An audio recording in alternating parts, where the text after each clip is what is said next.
Hello and welcome to our introductory video on PSEL Standard Number 5, Community of Care and Support for Students, facilitated by University of Delaware's Dr. Lauren Bales. Hi, I'm Dr. Lauren Bales. I'm an assistant professor at the University of Delaware in the School of Education.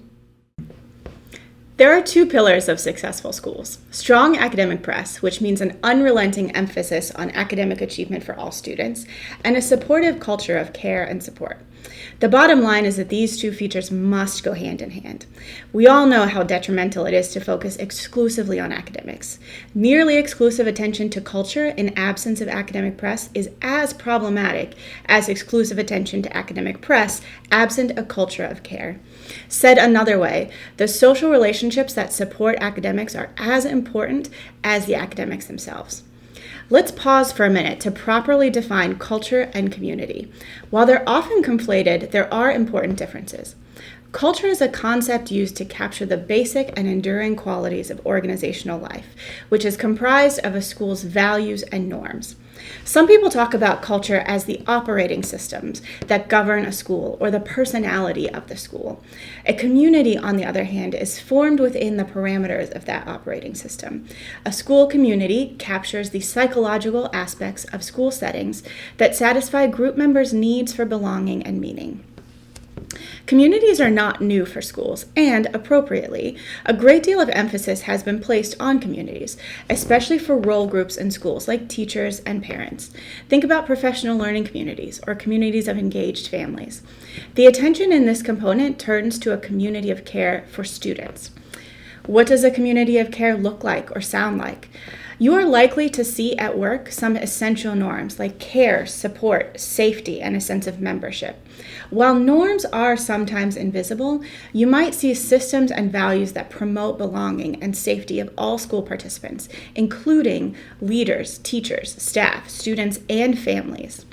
When people feel a sense of belonging, as well as the associated sense of physical and cognitive safety, they tend to cultivate dispositions which lead to academic engagement and deeper learning. This relationship goes to show that establishing a community of care is important for non-cognitive aspects of school life, but also contributes directly to a school's goals regarding students' academic growth. Two mechanisms are at work side by side in community building work. One builds assets while the other overcomes liabilities. For example, establishing a community of care may foster productive learning by removing developmentally hazardous conditions, like a dysfunctional or oppositional peer or student culture.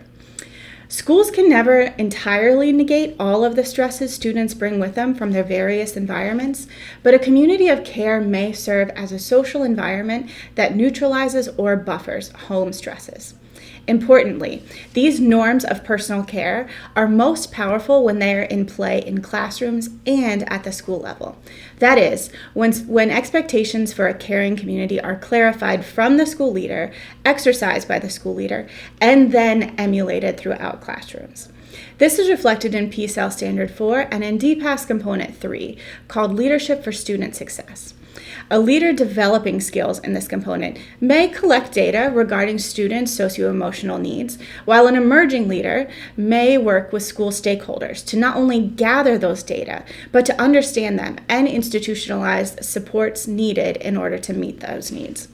An accomplished leader monitors those established supports in order to ensure that no student falls through the cracks and is instead affirmed in their experience of belonging. This leader likely also works to ensure a network of close tie relationships for all students that span roles, ages, and parts of the school day. Finally, a distinguished leader finds ways to cultivate advocacy and awareness across the school and to empower other school stakeholders to autonomously enact practices of care. At any level, an observer might see some of the following: generous and optimistic teacher-student relationships, norms of care that flow vertically and horizontally. Teachers will bring their instructional A game, meaning they are giving their best to students as evidence of their care. You'll see the willingness of adults to reveal themselves to children as full people. You'll see challenging students without overwhelming them and recognizing when they need additional support. You'll see teachers and leaders closing down opportunities for students to select pathways of disengagement or disaffiliation. And finally, you'll see students throughout the building known well by their teachers and leaders as individuals and learners. You'll see, as a result of this, deep engagement and deep learning. The new DPASS rubric provides a great deal of clarity about how to quantify a community of care for students, but good leaders know what heart-driven and compassionate schools feel like and will work tirelessly to make everyone feel at home.